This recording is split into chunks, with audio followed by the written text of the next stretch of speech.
Prepare a thrust diameter and a piece of A4 paper. 1 PCB without a solder mask printed.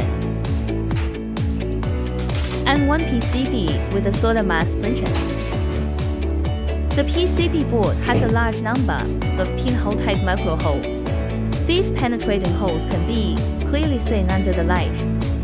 Micropore diameter from 0.2 to 2 mm, and arranged irregularly. This will pose a challenge for vacuum clamping.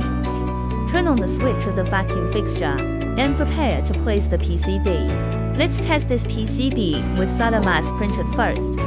Open the vacuum switch and feel that the PCB is fixed. Test it again with the thrust diameter. 80 Newton force. PCB is not pushed. Fix reliably. Use A4 paper to detect the air leakage in the suction hole.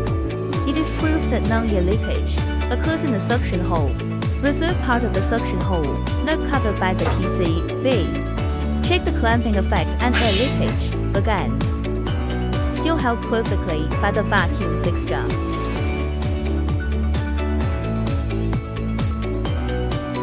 Use A4 paper to detect air leakage. No air leakage is felt.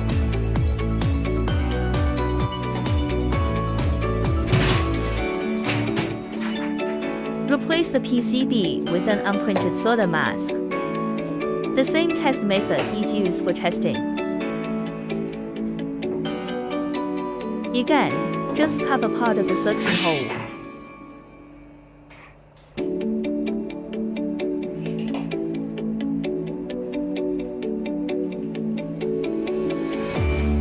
Push 60 for Newton force, firmly fixed.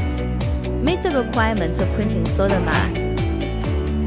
Air leakage was tested using A4 paper. And non-air leakage occurred in the suction hole.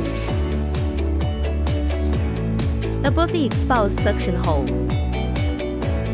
Did you can feel the air leak?